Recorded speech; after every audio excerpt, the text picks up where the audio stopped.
2 days after George Floyd's death, emotions are still running high. The surveillance video shows some of what happened before police restrained Floyd on the ground. You can see officers walking him from his car to the sidewalk and sitting him down. Police were called to this area on the evening of Memorial Day for a possible forgery. No justice, no peace. Prosecute the police.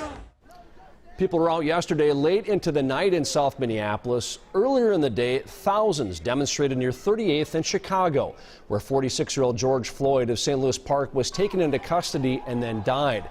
Some protesters also marched to the 3rd precinct, where it's believed the 4 officers involved in the death worked. They have since been fired. Protesters threw things at the building and at squads. They spray painted cars and broke windows. Police in riot gear used tear gas and flashbangs, while protesters threw rocks and water bottles at the police. Christian Cordero is back live at the intersection today, where people are again gathering. Hi, Christian. John, hi. This has become a much more vocal crowd, even just in the past hour. I'm going to step aside just so you can see a little bit.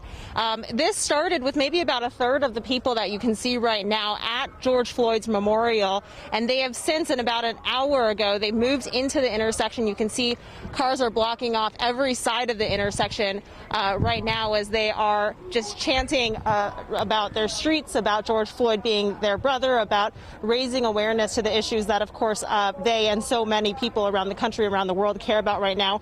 I'm going to show you one of the protesters who's actually in this crowd right behind me. She called for unity, asking repeatedly, "Aren't you tired?" A lot of times when we look at police brutality and racism, we have to also look at it from a point of view that we need each other. So white people, I want to thank you all for being here out here today. Those that did show up, but we need each other. Well, the message is still fueled by frustration, fear, and anger. This is a much quieter scene, 12 or so hours after the peak of the protest. Same goes for the Lake and Minnehaha intersection, where protests there turned violent at the 3rd precinct last night. You just saw some footage there. This morning, workers at Minnehaha Liquors across the street kept its doors closed as it cleaned up from looting. The emotions have since spread far beyond Minneapolis. CBS News spoke with 3 of George Floyd's family members who live in Houston. We've been overwhelmed with the amount of support that we've seen from people out protesting, and I'm really surprised to see that, but we're happy for that.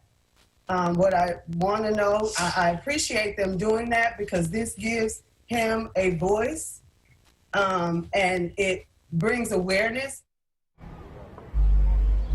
One thing that you can't quite get the full picture of is just how much graffiti there is here in this South Minneapolis neighborhood. I met a man just a moment ago whose job is actually to clean up Metro Transit bus stops. He says he's been doing this for 16 years. He has never seen a day quite like today. John? Yeah, another day of protests out there. All right, thank you, Christian.